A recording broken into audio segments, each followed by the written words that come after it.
அஸ்ஸலாமு அலைக்கும், வணக்கம், ஐபோவன், நமஸ்காரம். Welcome to confident group of Ceylon. எனக்கு வந்து ஒரு ஒரு முக்கியமான ஒரு விஷயத்த தான் உங்களோட வந்து ஷேர் பண்றதுக்கு வந்து நான் எடுத்திருக்கேன். என்னன்னா, 2 பேர் வந்து என் கூட பேசுனாங்க. "சிஸ்டர் இந்த விஷயத்த பத்தி நீங்க சொல்லுங்களேன் ப்ளீஸ்." ஏன்னா, அ அந்த அந்த மாதிரியான விஷயங்கள நாங்க ரொம்ப சஃபர் பண்ணியிருக்கோம் அப்படின்னு. அப்ப எந்த மாதிரியான விஷயங்கள் அப்படின்னா, ஒரு சில கதைகள சொல்லும்போது, இப்படியெல்லாம் இருக்கா? அப்படிங்கிற மாதிரி எனக்கு ஒரு ஃபீல் ஆச்சு. ஏன்னா, நானும் அந்த விஷயத்த அனுபவிச்சிருக்கேன் அப்படிங்கிறதுனால. இந்த விஷயத்த உங்ககிட்ட கண்டிப்பா ஷேர் பண்ணி ஆகணும் அப்படின்னு நினைக்கிறேன். அட் த சேம் டைம் இந்த மாதிரி நெறைய விஷயங்களையும், அனுபவங்களையும் நீங்களும் தாண்டி வந்திருப்பீங்க அப்படிங்கிறது தான் இதுல உண்மையான ஒரு விஷயமா இருக்கு இல்லையா? ஸோ லாஸ்ட் வீக் வந்து போட்ட வீடியோக்கு வந்து நெறைய பேர் வந்து ரெஸ்பான்ஸ் பண்ணியிருந்தீங்க. அதோட உங்களுடைய கமெண்ட்ஸ் குடுத்திருந்தீங்க, ஷேர் பண்ணியிருந்தீங்க. உங்க எல்லாருக்குமே ரொம்ப தேங்க்யூங்க. எனக்கு வந்து ஒரு முக்கியமான விஷயம் நான் ஆல்ரெடி சொன்ன மாதிரி, அந்த சிஸ்டர் வந்து என்கிட்ட சொன்னாங்க. நான் வந்து இங்க கொலம்பூல வந்து வொர்க் பண்றதுக்காக, இங்க வந்து ஹாஸ்டல்ல இருக்கேன். ஹாஸ்டல்ல இருக்கும்போது, சில விஷயங்கள் வந்து மனசுக்கு ரொம்ப கஷ்டமா இருக்கு சிஸ்டர் அப்படின்னு. "என்ன பிரச்சனை உங்களுக்கு?" அப்படின்னு கேட்டோம். கேட்கும்போது சொன்னாங்க இப்படித்தான், "நம்ம வந்து காசு குடுத்து ஹாஸ்டலுக்கு வந்து பே பண்ணி, நம்ம மந்த்லி மந்த்லி பே பண்றோம். பட் அவங்க அந்த பே பண்றதுக்கு முன் என்ன சொல்றது? மேலதிகமா கொஞ்சம் வந்து அட்வான்ஸ் எடுத்துக்கிறாங்க." எப்படின்னா, அம் நம்ம வந்து குளிக்கும்போது, ஷவர வந்து கொஞ்சம் ஸ்பீடா தொறந்தா, "எதுக்கு வந்து தொறக்குறீங்க?" அப்படிங்கிற "ஸ்பீடா தொறக்காதீங்க. மீட்டருக்கு மேல போயிரும்." அப்படிங்கிற மாதிரி சொல்லுவாங்க. நைட்ல வந்து லைட்ஸ் போட்டிருந்தா, "எதுக்கு வந்து சும்மா கரண்ட் வேஸ்ட் பண்ணிட்டு இருக்கீங்க? ஜன்னல தொறந்து வைக்கலாமே." அப்படிங்கிற ஒரு இது இருக்கு. அதையும் தாண்டி வந்து திடீர்னு நம்ம வந்து உட்கார்ந்துட்டு இருக்கும்போது வந்து பார்க்கறது, அப்படி நெறைய விஷயங்கள வந்து ஷேர் பண்ணாங்க. அப்போதான் வாயில கைய வச்சு, "என்னய்யா இப்படியெல்லாம் இருக்கா? என்ன பண்ணறது? இப்படியெல்லாம் பீப்பிள்ஸ் இருக்காங்களா?" அப்படின்னு. உண்மையிலே அந்த விஷயம் வந்து வருத்தத்துக்குரிய ஒரு விஷயம் தான். இப்போ எல்லாம் வந்து ஒரு தலைநகரத்துக்கு என்னத்துக்கு வராங்க? அது இந்தியாவா இருந்தாலும் சரி, இலங்கையா இருந்தாலும் சரி, லண்டனா இருந்தாலும் சரி, கிராமத்துல சில வசதிகள் இல்லாதனால, ஒரு நல்ல படிப்ப மேற்கொள்றதுக்காகவோ, நல்ல வேலைகள செய்றதுக்காகவோ, நல்ல தொழில் வாய்ப்புகள தேடிக்கொள்றதுக்காகவோ, நம்ம வந்து தலைநகரங்களுக்கு வர வேண்டியதா இருக்கு. அதையும் தாண்டி நம்ம வந்து ஒரு ஐடென்டி கார்டு எடுக்கிறதுக்காகட்டும், பாஸ்போர்ட் எடுக்கிறதுக்காகவும், ஒரு பர்த் சர்டிஃபிகேட் எடுக்கிறதுனா கூட சில நேரங்கள்ல நம்ம டவுனுக்கு வந்து ஆக வேண்டியதா இருக்கு. ஸோ வர்ற நேரத்துல வந்து நம்ம சில இன்னல்கள மேற்கொள்றோம். அவங்கனாலும் அப்படி வர்றவங்கனாலும் 1 நாள், 2 நாள் தான் தங்குவாங்க. இப்போ தொழில் வாய்ப்புக்காக வந்து நகர்ப்புறங்கள்ல வந்து தங்கி இருக்கிறவங்க வந்து நெறைய பேர் வந்து இந்த மாதிரி இன்னல்கள அனுபவிக்கிறாங்க. இந்த பாய்ஸும் இருக்காங்க, கேர்ள்ஸும் இருக்காங்க. குடும்ப தலைவிகளும் குடும்பங்கள விட்டுட்டு வந்து சில தொழில் வாய்ப்புகளுக்காக இங்க தனியா இருக்க வேண்டிய நிலைமைகள் வருது. அப்படி என்ன பண்றாங்க அப்படின்னா, தங்குறதுக்காக சேஃபான இடங்கள நோக்கி போகும்போது, சில வீட்ல வந்து வாடகைக்கு வந்து ரூம்ஸ் குடுக்குறாங்க. ஹாஸ்டல்ஸ் அப்படிங்கிற பேர்ல ஹாஸ்டல் நடத்திட்டு இருக்காங்க. அப்படி வந்து அவங்க கிட்ட நாம வந்து பேமெண்ட் பேசும்போது, எவ்வளவு மாச சம்பளம் மாசத்துக்கு எவ்வளவு நான் உங்களுக்கு குடுக்கணும் அப்படின்னு பேசும்போது, ஏகப்பட்ட ரூல்ஸ வந்து நமக்கு குடுக்குறாங்க. அதுல பாத்தீங்கன்னா, ஆ ஒரு ஒரு சின்ன ரூமா இருக்கும் இல்லையா? சின்ன ரூம்ல பாத்தீங்கன்னா, ஒரு 2 பேர் தான் அங்க தங்கலாம். பட் அங்க 4 பேர, 6 பேர போடுவாங்க. நம்மலாம் மனுஷன் தானே! மாடியிலேயே. ஏன்னா வந்து நாமளும் ஒரு தேவைக்காகத்தான், நாமளும் ஒரு நோக்கத்துக்காகத்தான் ரொம்ப தூரமா டிராவல் பண்ணி ஒரு நல்லது நடக்கணும். நம்மளுடைய லைஃப் வந்து பிரைட்ஃபுல்லா இருக்கணும். ஃபியூச்சர் வந்து பிரைட்னஸா நமக்கு இருக்கணும் அப்படிங்கிறதுக்காக தான் நாமளும் தலைநகரத்துக்கு வந்து நம்ம இவ்ளோ கஷ்டப்பட வேண்டியதா இருக்கு.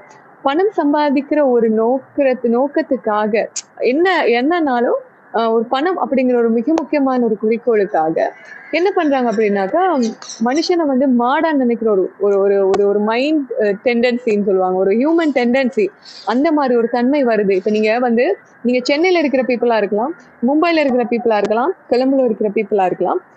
சும்மா சரி இந்த கொலம்புக்கு வந்து சில ரூம்ஸ் ஹாஸ்டல் குடுத்துருக்காங்க அப்படிங்கிற பேர்ல, நீங்க கொஞ்சம் போய் சுத்தி பார்த்தீங்க அப்படின்னா, வாயில கை வச்சுருவீங்க. என்னன்னா, இப்போ கேர்ல்ஸ் அப்படிங்கிற ஒரு நிலைமையில இருக்கும்போது, ஒரு ரூம்ல 4 பேர், 6 பேர் இருக்கும்போது, துணி மாத்துறதுக்கு ரொம்ப கஷ்டமா இருக்கும். பாத்ரூம் போறதுக்கு ரொம்ப கஷ்டமா இருக்கும். லேடீஸுக்குன்னு சில சில தேவைகள் இருக்கும். அப்ப அதையே கருத்துல கொண்டு, இவங்களுக்கு என்ன எப்படியும் இவங்க நம்ம எவ்ளோ தான் காசு சொன்னாலும் நம்மகிட்ட ரூம் வாங்கியே ஆகணும். எவ்ளோ தான் இது பண்ணாலும் நம்மகிட்ட இவங்க ரூம எடுத்தே ஆகணும் அப்படிங்கிறதுக்காக, ரொம்பவே இந்த நியாயம் இல்லாத தனத்துல ரூம் காசு ஆகட்டும், கரண்ட் பில் காசு ஆகட்டும், தண்ணி பில் காசு ஆகட்டும், இது எல்லாம் நான் நினைக்கிறேன், இப்ப இவங்க வந்து 1 மாசத்துக்கு தங்கினாங்க அப்படின்னா, ஒரு ஜஸ்ட் ஒரு 200 கூட போகாது. ஏன்னா 24 ஹவர்ஸ்ல நம்ம இருக்க போறது அந்த வீட்ல. நம்ம தொழிலுக்கு போற அந்த மத்த டைம் பார்த்தீங்கன்னா, நைட் ஒரு 8 மணிக்கு வருவோம்னு வச்சுக்கங்களேன். அடுத்த நாள் காலையில 8 மணிக்கு போனா, கிட்டத்தட்ட ஒரு 10, 12 மணித்தியாலங்கள் தான் நம்ம வந்து ரூம்ல இருக்க போறோம். அதாவது வீட்ல இருக்க போறோம். அந்த நேரத்துக்குரிய கரண்ட் பில்ல நம்ம மந்த்லி வந்து பார்த்தோம் அப்படின்னா, ஒரு 200 கூட போகாது. பட் அந்த வீட்டுக்காரவங்க என்ன பண்றாங்க அப்படின்னா, அந்த வாடகை குடுக்கக்கூடியவங்க, அவங்க யூஸ் பண்ற அந்த அந்த பில்லையும் சேர்த்து இவங்க கிட்ட பே பண்ணுங்க அப்படின்னு சொல்றாங்க. நேத்து ஒரு பொண்ணு வந்து என்கிட்ட சொல்லுச்சு, ஒரு 17,000 வந்து ரூமுக்கு வந்து பே பண்றாங்க. ஆனா, அதுல வந்து கரண்ட் பில், ஈபி பில் வந்து ₹1000, வாட்டர் பில் வந்து ₹1000. டோட்டலா 17,000 ஒரு ரூமுக்கு. அப்போ ஒரு மனுஷன் வந்து உழைக்கலாம் இல்லையா? உழைக்கலாம். நியாயமான முறையில உழைக்கணும் இல்லையா? அப்ப நீங்க இது நான் என்னத்துக்கு சொல்றேன் அப்படின்னா, நீங்களும் ரூம்ஸ்ல இருக்கக்கூடியவங்களா இருப்பீங்க. ஹாஸ்டல்ல தங்கக்கூடியவங்களா இருப்பீங்க. ஹாஸ்டல் வச்சு நடத்தக்கூடியவங்களா இருப்பீங்க. ஒரு விஷயத்த கொஞ்சம் நிதானமா யோசிச்சு பாருங்க. ஏன்னா, எல்லாரும் வந்து சொகுசு வேலைகள பார்க்கறதுக்கு இங்க வர்றது கிடையாது. ஏதோ ஒரு வேலைய செஞ்சுட்டு பொழச்சிட்டு இருக்காங்க. அவங்கள்கிட்ட போய் நீங்க வந்து அப்படி பண்ணாதீங்க, இப்படி பண்ணாதீங்க. திடீர்னு நீங்க இப்ப ரூம வந்து காசுக்கு குடுத்துருக்கீங்க. மந்த்லி இவ்வளவு பே பண்ணுங்கன்னு குடுத்திருக்கும்போது, நீங்க அவங்க வந்து ஃபேன் யூஸ் பண்ணிட்டு இருக்கும்போது, நீங்க போய் ஆஃப் பண்ணறது. ஸ்டெப்ப வந்து நீங்க ஃபாஸ்ட்டா வந்து போட்டிருந்தா, அத கொண்டு போய் நீங்க ஆஃப் பண்ணறது. லைட்ஸ ஆஃப் பண்ணறது. சத்தம் போட்டு பேசாதீங்கன்னு சொல்லி ரூல்ஸ் போடுறது. இதெல்லாம் ரொம்ப ஓவரான ஒரு விஷயம். ஏன்னா, நீங்க சம்பாதிக்கிறதுக்காக அடுத்தவங்கள வாட்டி சம்பாதிக்கணும் அப்படின்னு நீங்க ஒரு காலமும் நினைக்காதீங்க. அது ஏன்னா நம்ம வந்து நல்லது செஞ்சு சம்பாதிக்கிறதே நிலைநிக்காம போற காலம் தான் இந்த காலம். இப்படி ஒருத்தர வந்து வாட்டி வதக்கி, ஒருத்தருக்கு அதிகப்படியான ரூல்ஸ் போட்டு நீங்க ரூமையும் குடுத்து, உங்களுடைய ரூல்ஸுக்கு அடிபணிஞ்சு உங்களுக்கு எதுவும் திருப்பி பேச முடியாது. ஏன்னா திருப்பி பேசினா, ரூம விட்டு கிளம்புங்கன்னு சொல்லிருவீங்க. அது வந்து ரொம்ப ஒரு ஒரு யோசிக்கிறதுக்கு அப்பாற்பட்ட ஒரு விஷயமா யோசிக்கும்போது ரொம்ப கஷ்டமான ஒரு விஷயமா இருக்கு. அது நான் இப்போ ஒரு சொல்லி ஆகணும். நீங்க ரூம் கேட்டு போறவங்க, ஹாஸ்டல் வசதிகள கேட்டு போறவங்க, ஒரு விஷயத்த கவனத்துல கொள்ளுங்க. நீங்க போங்க. உங்களுக்கு ஏத்த மாதிரி ரூம்ஸ் அமைஞ்சா, உங்களுக்கு ஏத்த மாதிரி ஹாஸ்டல் அமைஞ்சுச்சு அப்படின்னா, நீங்க சில கருத்துக்கள வைங்க. இப்படித்தான் அப்படின்ட்டு. இல்ல உங்களுக்கு அதிகப்படியா, அடிக்கடி அவசரமா இப்ப நம்ம போணும். வேற இடமே கிடையாது. வேற ஆப்ஷனே கிடையாது அப்படிங்கிற நிலையில நீங்க போய் இருக்கும்போது தான் அவங்களுக்கும் அந்த என்ன சொல்றது? அந்த மாதிரி ஒரு புத்தி வந்து, சரி நமக்கு இவங்களுக்கு எதுவும் இல்ல. இவங்க நம்மகிட்ட வந்துதான் ஆகணும் அப்படிங்கிற ஒரு நிலை அவங்களுக்கு வருது. ஸோ ரொம்ப நிதானமா யோசிச்சு ஒரு முடிவெடுக்க வேண்டிய ஒரு விஷயம். அ அவங்க வந்து தர்றாங்களே அப்படிங்கிறதுக்காக நீங்க போய் இப்படியெல்லாம் இருக்கவே வேண்டாம். நீங்க யோசிச்சு பாருங்க. இந்த மாதிரி சில சந்தர்ப்பங்கள்ல இருந்து நீங்களும் வந்திருப்பீங்க இல்லையா? நீங்களும் தொழில் புரியிறவங்க தொழில் புரியிறவங்க தான். நாங்களும் தொழில் புரியிறவங்க தான். சில சந்தர்ப்பங்கள்ல சில இந்த மாதிரி படிப்பினைகள தாண்டி தான் நாமளும் வந்திருப்போம். அதையும் தாண்டி கவர்மெண்ட் வந்து இது நான் எந்த நாடா இருந்தாலும் பரவால்ல. சுகாதாரத்துறையா, அந்த துறையோ எங்கேயோ ஒரு ஹோட்டல்ல போய், அ அடுப்படியில போய் இது வந்து பழுதா போயிருக்கா, நல்லதா இருக்கான்னு செக் பண்றாங்க. பட் இந்த மாதிரி நகர்ப்புறங்கள்ல ஹாஸ்டல் அப்படிங்கிற பேர்ல ஒரு சின்ன வீட்டுக்குள்ள எத்தனையோ பேர் தங்கி இருக்கிற, அந்த மாதிரி எல்லாம் நிலைமைகள் இருக்கு. ஆட்கள் எல்லாமே ரொம்ப கஷ்டத்த அனுபவிச்சுட்டு இருக்கிற அந்த நிலைமைகள வந்து போய் கொஞ்சம் சோதிச்சு பாருங்க. ஒருத்தருக்கு குடுக்க வேண்டிய அளவு ஒரு ரூம்ல இத்தன பேர தான் தங்க வைக்க முடியும்னா, அதுக்கேத்த மாதிரி இது ஒரு நல்ல விஷயத்த கொண்டு வரது ரொம்ப நல்ல விஷயமா இருக்கும்னு நெனைக்கிறேன். இந்த விஷயத்த 2, 3 பேர்கிட்ட நானும் கேட்டேன். இப்படிலாம் இருக்காமே அப்படின்னு. அப்போதான் நெறைய பேர் நெறைய விஷயங்கள ஷேர் பண்ணாங்க. கேட்கறதுக்கு ரொம்ப கஷ்டமா இருந்தது. ஸோ ஹாஸ்டல் வச்சிருக்கிறவங்களாகட்டும், ஹாஸ்டல்ல போய் நீங்க வந்து ஸ்டே பண்றவங்களாகட்டும், போர்ட் ஆகி இருக்கிறவங்களாகட்டும், சில விஷயங்கள பயமில்லாம பேசுங்க. ஹாஸ்டல் தரவங்க கிட்ட அது முடியாதுன்னா முடியாதுன்னு சொல்லிருங்க.